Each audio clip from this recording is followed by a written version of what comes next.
사랑하는 반생 여러분 모두 평안하셨습니까? 오늘 작년 교과 연구 시간 시편에 대해서 두 번째 시간 제1기 2과입니다. 첫 번째에서는 우리가 시편을 읽는 방법에 대해서 서론적인 부분을 우리가 살펴보았는데요. 오늘은 두 번째로 제2과는 기도하는 법을 가르쳐 주소서라고 하는 것입니다. 우리가 어렵고 힘들 때, 또 절망될 때, 환난을 받을 때 우리가 하나님께 어떻게 기도하는지를 이 시편에서 발견하고 또 우리의 삶 속에 우리의 예배에 이 시편들을 어떻게 활용할 것인지를 살펴보는 시간입니다. 기억절 누가복음 11장 1절에 있는 말씀입니다. 예수께서 한 곳에서 기도하시고 마치심에 제자 중 하나가 여짜오되 주여 요한이 자기 제자들에게 기도를 가르친 것과 같이 우리에게도 기도를 가르쳐 주소서라고 하는 것입니다. 사실 이 성경을 딱 펼쳐서 중간을 딱 펼치면은 어디가 나옵니까? 시편이 나옵니다. 그래서 시편은 참 찾기가 쉽습니다. 그래서 저도 방문을 다닐 때 언제든지 이 시편을 잘 인용합니다. 이 시편에는 모든 우리 인생의 때와 또 어려움과 또 마음의 그런 고통 또는 기뻐함, 찬미, 감사 이런 등등의 내용들이 가득 차 있기 때문에 저는 이 시편을 잘 인용하고 즐겨 읽습니다. 이 시편은 예수님의 기도를 포함하여 하나님 백성들의 기도가 있다고 하는 사실입니다. 그래서 예수님도 이 시편에 있는 내용을 인용해서 하신 말씀들을 우리가 지난번에 잠깐 살펴봤고 오늘도 잠깐 보겠습니다. 이 시편의 역할은 인생 여정을 통과하고 하나님과의 관계에 성장하도록 돕는 데 이 시편이 있다고 하는 사실입니다. 이 시편은 신학적 유익뿐만 아니라 개인적 기도와 공동체적 기도에 이 시편을 사용하고 또 변화를 줄 수 있다고 하는 사실입니다. 특별히 우리 이번 주에는 좋지 않은 환경, 좋지 않은 상황에서 드리는 기도에 대해서 우리가 살펴볼 것입니다. 일반적으로 우리는 시편은 기도와 찬양, 제가 하나를 더하면 감사의 시라고 그렇게 했는데 여기에 TMI 위로 보면 7가지 질문이 있습니다. 7가지 질문에 대한 것을 잠깐 살펴보겠습니다. 기도하는 법을 여러분은 어떻게 배우셨습니까? 여러분이 교회 처음 나오셨을 때 기도하는 법을 누구로부터 어떻게 배우셨나는 거예요? 저는 모태교인이 아니기 때문에 초등학교 1학년 때 그 섬에 있는 우리 재림교회 이 학교를 운영하는 그 건물이 있었습니다. 선교사들이 와서 그것을 지어주고 그것을 운영했었는데 나중에는 우리 한국 사람들이 영남합회에서 파견 온 사람들이 그 건물을 관리하고 또 그곳에서 학교를 운영하고 또 교회를 운영하는 곳에 가서 처음으로 기도하는 모습을 보았습니다. 거기에서 저는 그 어린이들을 가르치는 선생님들이 두 손을 모으고 무릎을 꿇고 기도하는 모습은 정말 지금도 잊을 수가 없습니다. 나중에 이제 제가 성장하면서 또 학교에 다니면서 삼류학교에 다니면서 또 신학교에 다니면서 기도하는 법을 자세히 배웠습니다. 여러분은 누구한테 처음으로 이 기도하는 법을 배우셨는지 한번 되돌아보시게 되기를 바랍니다. 두 번째 질문입니다. 시편을 어떤 방법으로 묵상하며 개인적으로 어떻게 활용하는 것이 좋습니까? 이 시편은 그저 읽는 것입니다. 그리고 이 시편의 말씀을 묵상하는 것입니다. 그리고 예배 시간에도 사실은 이 시편을 활용할 수 있습니다. 언제요? 우리가 교독하는 시간에 이 시편을 활용하면 참 좋습니다. 세 번째, 시편의 기도에서 발견한 불편한 진실은 무엇입니까? 우리가 시편 44편에 보면 고라의 자손이 기록한 내용이 하나님이 우리를 어떻게 버리셨습니까? 라고 하는 그런 타는 어떻게 보면 불평하는 그런 마음에 토로하는 시가 기록되어 있습니다. 그래서 우리가 생각할 때 사람들이 고통을 당할 때 하나님께서 고통을 받도록 내버려 두시거나 혹은 하나님이 올바른 하나님이 아니실지 아니신가 하는 그런 의심을 가질 수 있는 내용들이 있습니다. 그러나 결국은 그 시편의 마지막에 보면은 결국에 그 끝에 흐름은 하나님 나를 도와주소서, 나를 구원하소서, 하나님은 나의 영원한 하나님이시라고 하는 것을 고백하는 것을 볼 수 있습니다. 네 번째, 시편에 나타난 고난이 특별한 의미를 가지는 이유는 무엇입니까? 특별히 어떤 고난이 왔을 때, 어려움이 왔을 때에 그것을 통해서 형제에게 복음을 전할 수 있다고 하는 사실입니다. 다섯 번째, 고난 중에 기도할 때 우리가 흔히 저지르는 실수는 무엇입니까?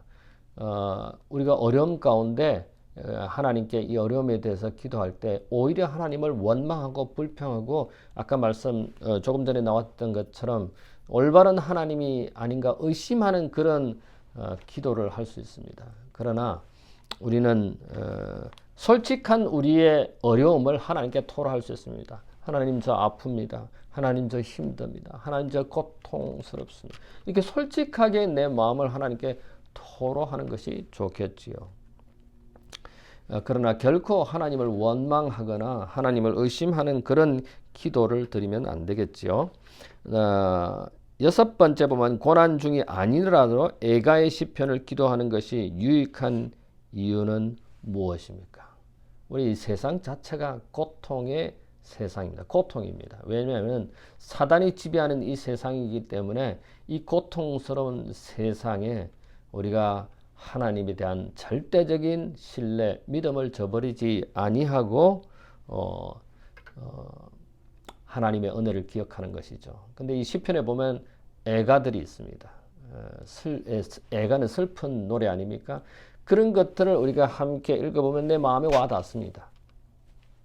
그래서 내 마음과 동일한 그런 상황, 동일한 생각, 동일한 형편 이런 것에 있으면 이 시편의 내용이 더 마음에 와닿고 위로가 되고 격려가 될 수도 있습니다.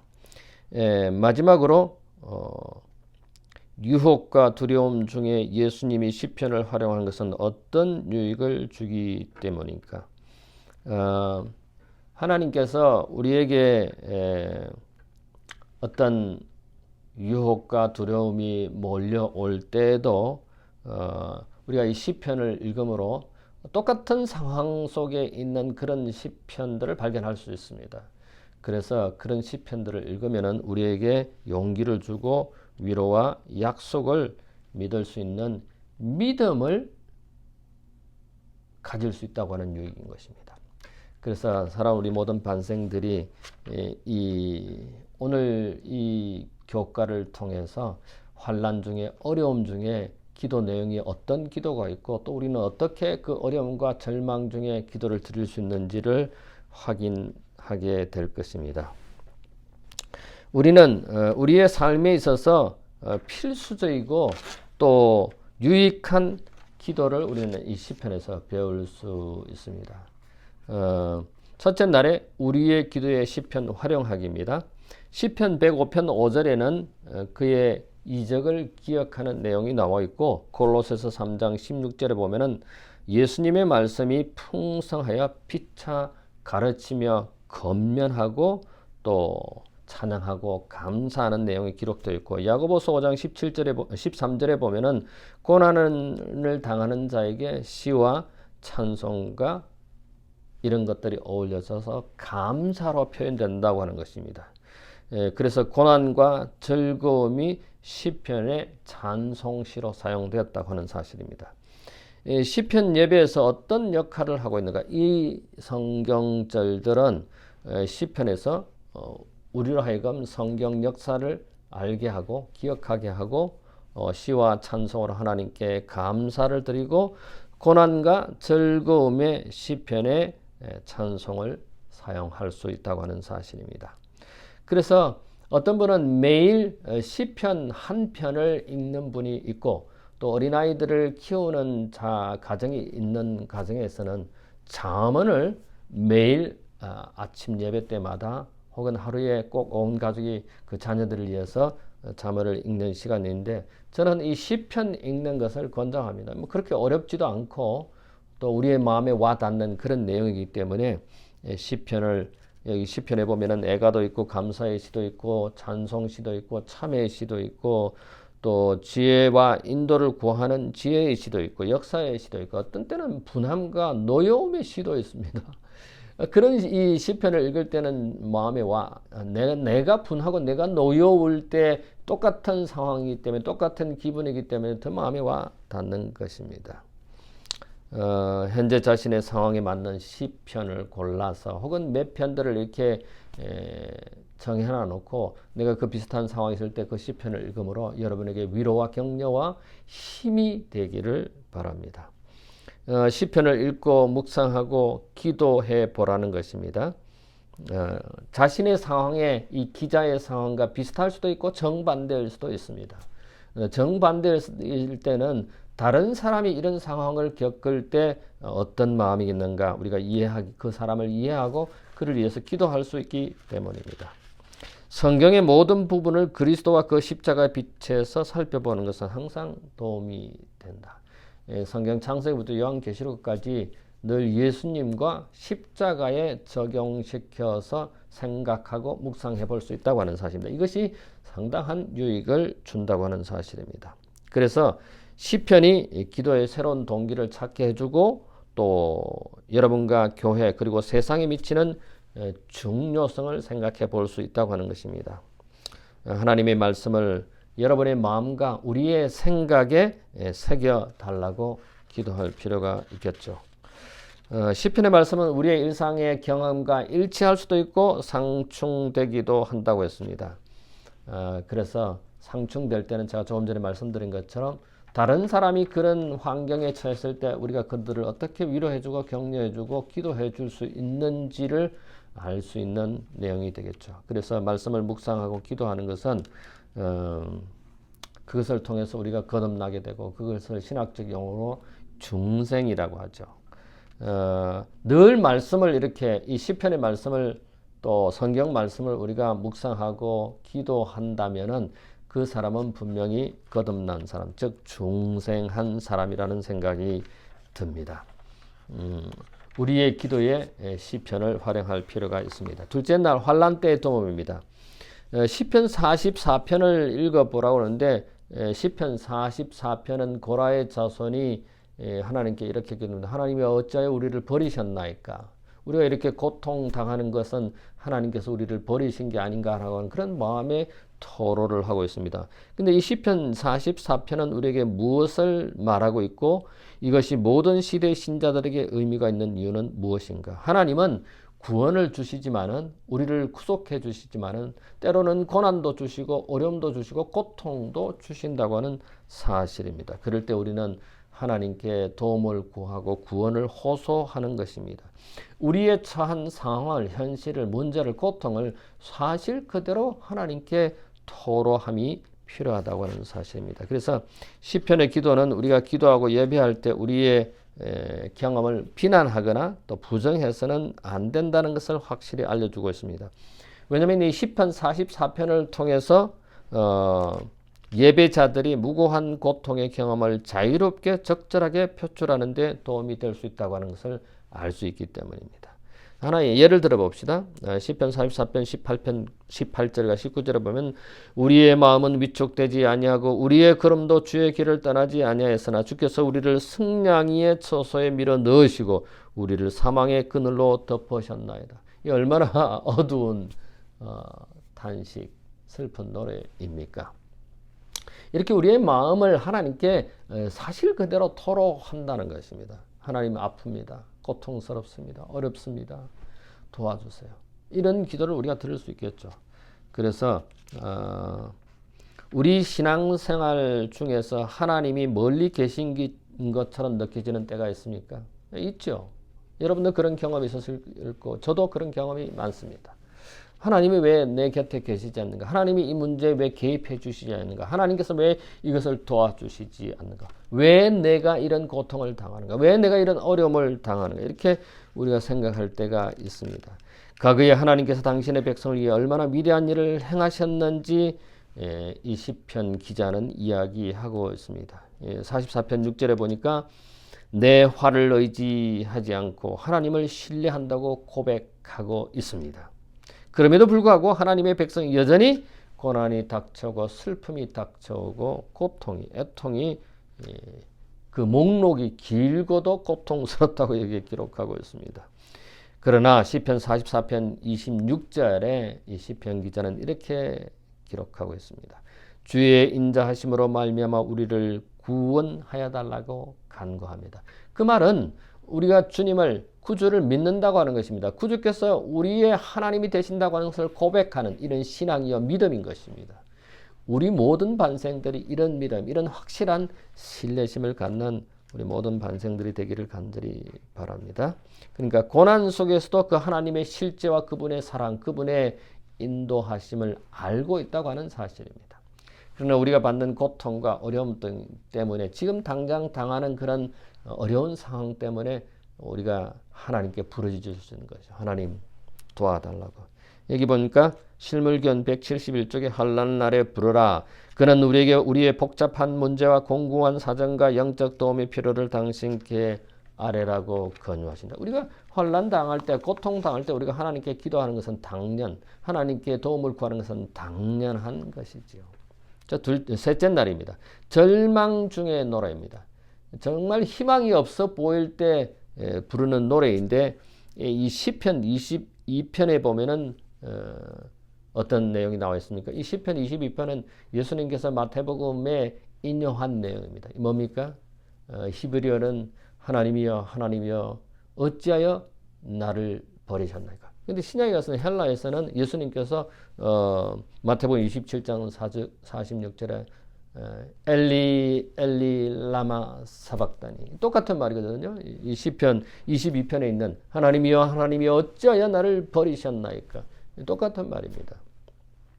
이런 고통 중에 이런 죽음 앞에서 부르짖는 이 부르짖음, 사실 이 시편의 기자도 시편 22편에 나오는 이 기자도 하나님께서 나를 어떻게 버리셨습니까? 라는 그런 고통, 그런 어려운 상황에 하나님께 부르짖는 노래입니다. 죽음이 문턱에 왔을 때 하나님께 부르짖는 내용이죠. 시편 22편 22절에 보면은 내가 주의 이름을 형제에게 선포하고 회중 가운데서 주를 찬송하나이다. 이런 어려운 가운데서도 형제들에게 다른 사람들에게 복음을 전할 수 있다고 하는 사실입니다. 진퇴양난의 상황, 죽음이 눈앞에 있는 상황, 이런 고통, 이런 절망 때에 부르는 노래, 부르는 기도, 부르는 하나님을 부르는 우리의 타는 여전히 하나님에 대한 믿음을 표현하고 있으며 무슨 일이 있어도 여전히 하나님을 찬양할 것이라고 이 시편 22편의 기자는 끝부분에 이야기하고 있습니다. 현재 상황 너머로 믿음으로 바라보고 하나님의 은혜로 우리의 삶이 회복될 때를 바라도록 가르치는 부분이 바로 이 시편 22편이라고 하는 것입니다. 사실은 이 시편 22편은 일반적으로 신학적으로 메시아 시편이라고, 메시아 예언 시편이라고 합니다. 왜냐하면 예수님께서 이 시편 22편을 인용하셨기 때문에 일반적으로 신학자들이 그렇게 이야기하기도 합니다만은 이 시인이, 이 저자가 당한 경험이 바탕으로 된 내용이지요. 그래서 구주의 고난과 당하신 경험을 예언한 시다, 이렇게 이야기합니다. 실무견 418쪽에 보면 세상에는 절망 상태에 있는 자들이 많이 있다. 그들을 위해서 우리가 어떻게 해야 됩니까? 기도해야 되는 것입니다. 세상의 유황으로 고칠 수도 없고 의사도 고칠 수 없는 영적으로 병든 자들이 많이 있는데 그 절망 가운데 빠져 있는 사람들, 영적으로, 육체적으로, 정신적으로 절망 가운데 있는 사람들을 위해서 우리가 기도할 필요가 있죠. 이 시편 22편은 그것을 우리에게 가르쳐 주고 있습니다. 넷째 날입니다. 절망에서 소망으로. 자, 우리가 가끔 하나님이 멀리 계시고 내 곁에 계시지 않는다고 하는 그런 느낌을 받을 때가 있습니다. 여러분과 제가 그런 때가 많이 있었죠. 심한 고통 가운데 또 심한 어려움, 아주 진퇴양난의 상황에 처하게 되면 과연 나의 구주는 어디에 계신가? 나의 하나님은 어디에 계신가? 내가 지은 죄 때문에 시련이 불가피한 같은 경우도 있지만은 나에게 일어나는 그 시련들이 어려움이 도저히 이해가 되지 않는 경우도 있습니다. 그럴 때는 하나님이 멀리 계시는 것처럼 계시지 않는 것처럼 생각될 때도 있습니다. 시편 13편에 보면은 나를 잊으셨나이까 어느 때까지 주의 얼굴을 숨기시겠나이까 시편 저자는 마음에 있는 그대로 토로하고 있습니다. 근데 여기에 두 가지 중요한 분위기를 분별할 수 있다고 했는데 하나님이 자기를 버렸다고 느끼는 분위기입니다. 시인이 하나님이 자기를 버릴 수 없다는 믿음도 분명히 있습니다. 지금 당장 이 고통 때문에 이 어려운 상황 때문에 하나님이 나를 버리셨는가 하나님이 계시지 않는가 이렇게 멀리 계시는가 이렇게 생각할 수 있지만은 또 다른 한편으로는 하나님이 분명히 계신다고 하는 그런 믿음 구원하시는 은혜에 그것을 기억하고 감사하고 노래하는 시편의 기자입니다. 그래서 시편 13편은 기도할 때 저지른 두 가지 큰 실수가 있다고 하는데 자신과 나의 문제만 집중하는 실수를 범할 수 있다고 하는 것입니다. 하나님 나를 왜 안 도와주십니까? 왜 옆에 계시지 않습니까? 왜 이런 상황을 만드십니까? 라고 하는 내 문제만 집중을 하고 하나님의 그 구원하시는 하나님, 인자하신 하나님, 우리를 돌보시는 그 하나님의 본성을 잊을 수 있다고 하는 사실입니다. 우리 하나님은 정말 우리의 멀리 떨어져 있습니까? 우리 옆에 계시지 않습니까? 하나님은 우리를 구원하시고 도와주시는 분입니다. 우리를 보호하시는 분이심을 우리는 그 하나님의 본성을 잊지 말고 그런 하나님을 기억하고 찬양하고 감사하는 우리 모든 반생들이 되어서는 참 좋겠습니다. 사실 아담은 루시펠이 생명에서 사망으로 바뀌어진 육체가 되었다고 우리가 확인을 했죠. 그래서 아담 안에서는 생명력이 없습니다. 그래서 누구나 다 죽게 되어 있습니다.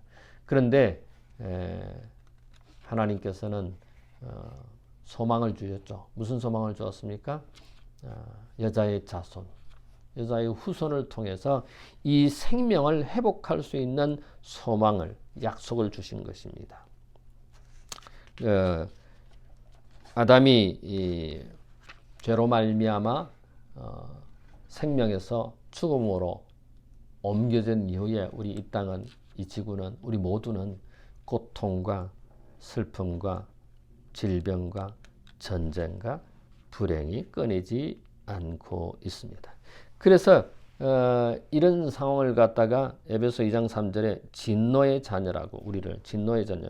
그 다음에 로마서 7장 24절에는 사망의 몸이라고 그랬고 로마서 6장 6절에는 죄의 몸이라고 했고 빌립보 3장 21절에 보면 우리를 낮은 몸이라고 표현을 하고 있습니다.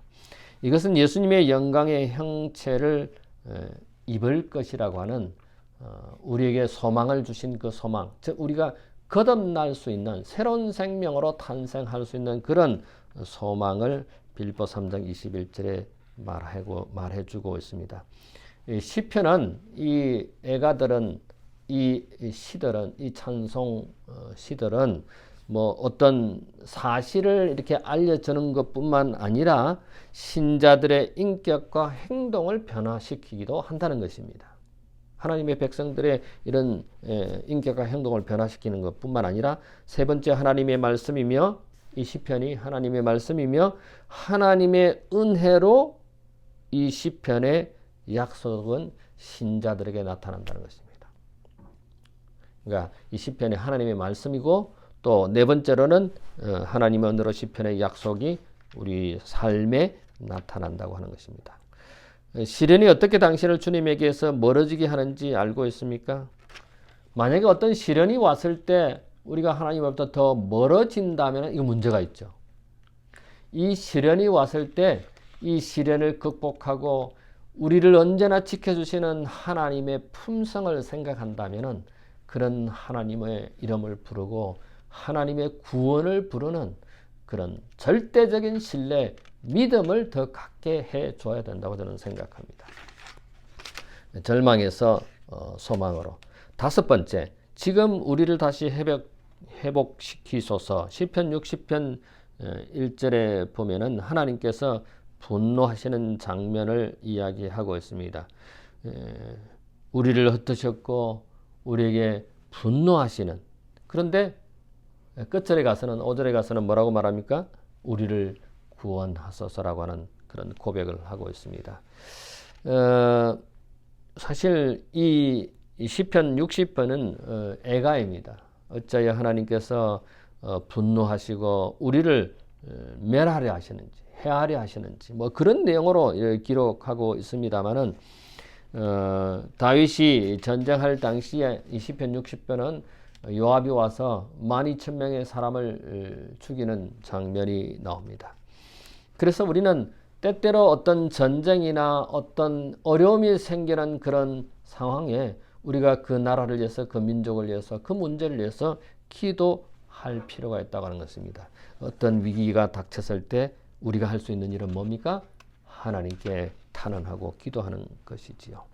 그래서 이 시편 60편은 일반적으로 애가 슬픈 노래라고 말하는데 육체적으로나 심적으로 영적으로 어려움을 겪는 사람들이 있을 수 있습니다.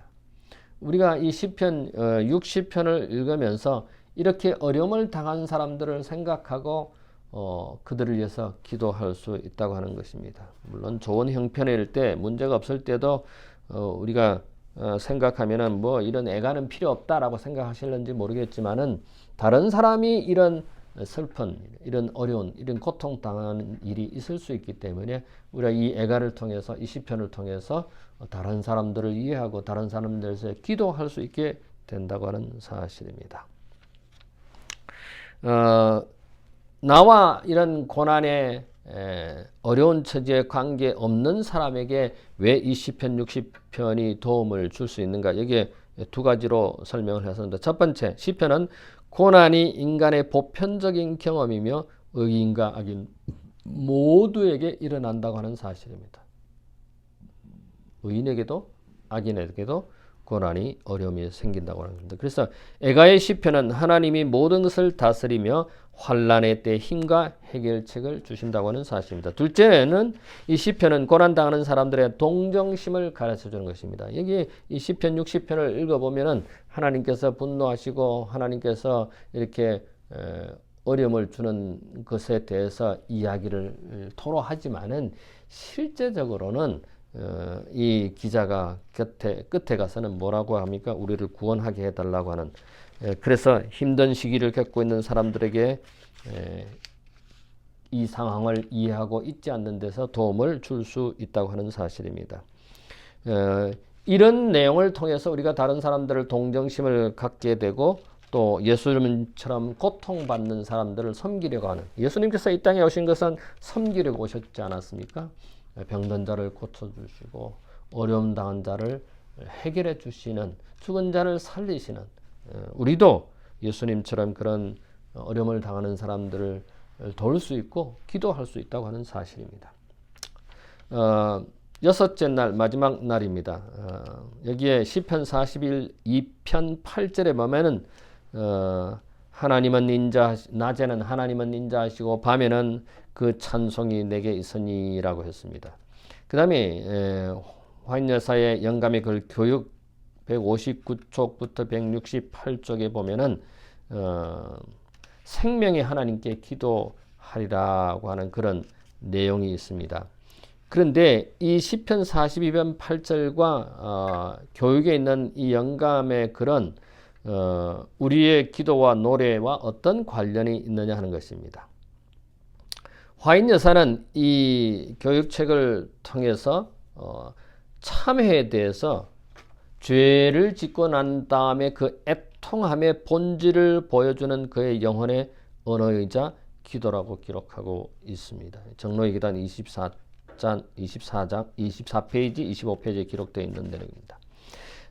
계속해서 교육 162쪽에 이렇게 말합니다. 거룩한 노래로 말미암아 우리의 심령의 참여와 믿음, 희망과 사랑과 기쁨의 샘물이 얼마나 자주 터져 나오는가. 168쪽에 사실 많은 경우 노래는 기도이다.